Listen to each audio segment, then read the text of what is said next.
Puis ça fait des contacts. Ça fait des bons contacts. Très bons contacts.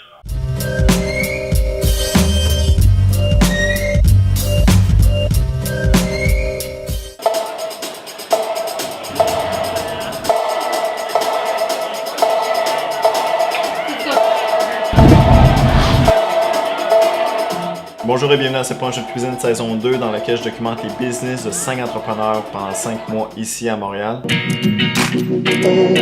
On est déjà rendu à l'épisode 7 qui est dans le fond le deuxième épisode sur le blog Les Petites Manies. Donc quand nous on a commencé, on était tellement poche. Oui. Je vais te voir un show avec elle le 1er septembre passé au Théâtre Fermont dans le cadre du festival Make qui veut dire... On est arrivé relativement tard la soirée, les seuls bands qu'on a eu le temps de voir sont Cri et Ghostly Kisses, auxquels je donne la majorité des crédits pour la musique de l'épisode.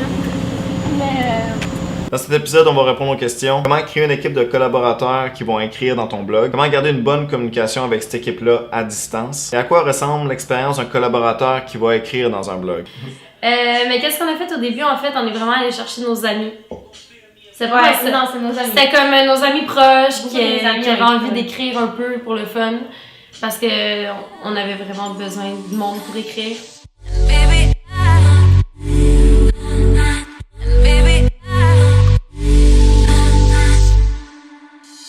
Par manque de temps aussi, tu sais. Ouais, on était déjà vraiment ambitieux, je pense, au début, dans le sens qu'on voulait déjà qu'il y ait comme beaucoup de gens qui écrivent pour avoir beaucoup de contenu qui sort. Éventuellement, on a commencé à faire des posts Facebook, puis là, on avait une couple de réponses. Puis maintenant, ben, une fois de temps en temps, il y a du monde qui nous écrive spontanément, ou des fois, on va faire une annonce, justement.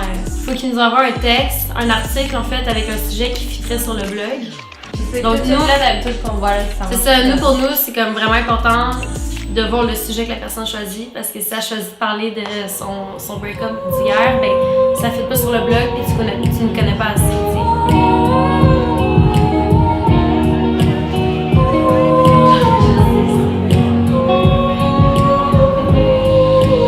Aussi les gens, ils commencent à faire « Ah, je m'excuse, c'est peut-être pas assez bon pour Internet. » Puis je suis comme « T'es là pour apprendre aussi, on a des documents qui expliquent comment écrire pour le web, comment faire du SEO, comment, tu sais, je sais pas si on est dur, mais on apprend beaucoup aux gens, on transmet notre expérience. C'est cool de voir aussi les collabos comme quand ils commencent leur premier texte qui est comme à nos yeux comme bon mais pas.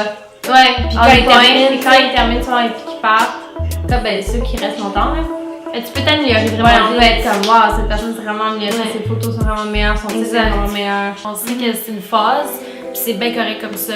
Fait que ça dépend. Des fois, on a eu un moment que c'était plus du monde professionnel qui travaillait. Puis on a des moments que c'est un peu plus des étudiants. Parce que c'est ce moment-là aussi que tu cherches une expérience ou comme un petit projet à faire qui ne demande pas trop d'implication, mais qui t'apprend quelque chose en même temps. Tu sais, je pense que c'est un bon projet pour ça.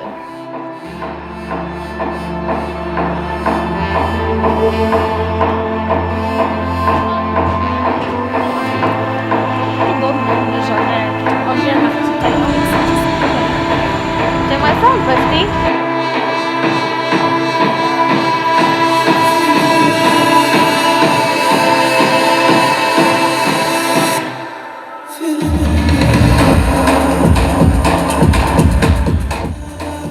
C'est vraiment un bon stage. Ils sortent souvent de nos collabos avec des jobs après, pas à cause de nous, à cause de leur école, mais aussi parce que comme en t'impliquant dans un blog, tu t'impliques dans un projet, donc ça montre que tu fais d'autres choses que à la télé. Ouais, à l'école. Puis comme ça t'apprend à avoir des relations professionnelles aussi. Tu sais, quand tu interviews des artistes, ben c'est quand même professionnel. Il faut que tu parles à un artiste que peut-être que t'aimes vraiment. Tu poses des questions qui font du sens, tu sais. On peut pas et on ne veut pas non plus être comme on veut notre texte à chaque semaine parce que comme pour vrai t'es pas payé. T'en as un deadline, mais ouais, on comprend que c'est flexible, en fin de session on comprend que c'est flexible. Non, pas quelqu'un qu'on voit qu'il y a du potentiel. Après ça, les textes, on les corrige, on les travaille, on donne toujours du feedback aux collaborateurs. C'est vraiment moi qui fais ça là. Moi je donne beaucoup de feedback aux collaborateurs. Dans le fond, comment ça fonctionne, c'est qu'on a un groupe Facebook pour les collabos qui écrivent.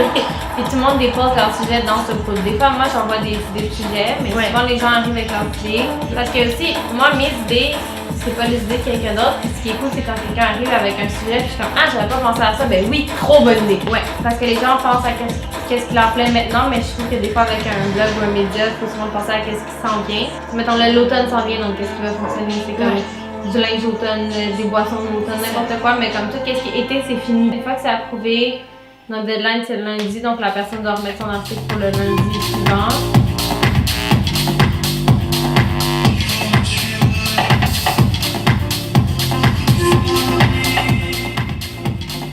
Là, une fois la personne va le remettre en ligne sur notre WordPress. Elle fait au complet. Dans le fond, on s'attend à ce que tu mets l'article, le texte, que tu mettes tes photos, que tu trouves ton titre, que tu fasses tes tags.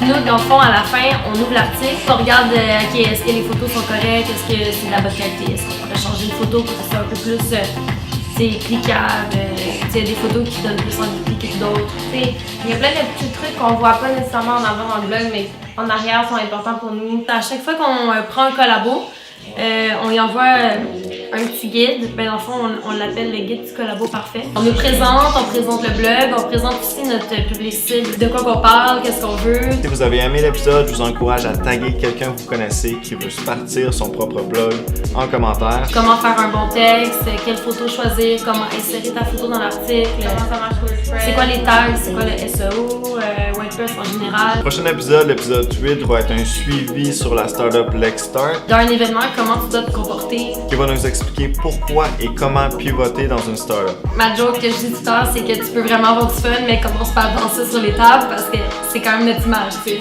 c'est ça. Merci beaucoup d'avoir regardé, merci pour votre attention, j'espère que vous avez aimé ça et on se voit très bientôt.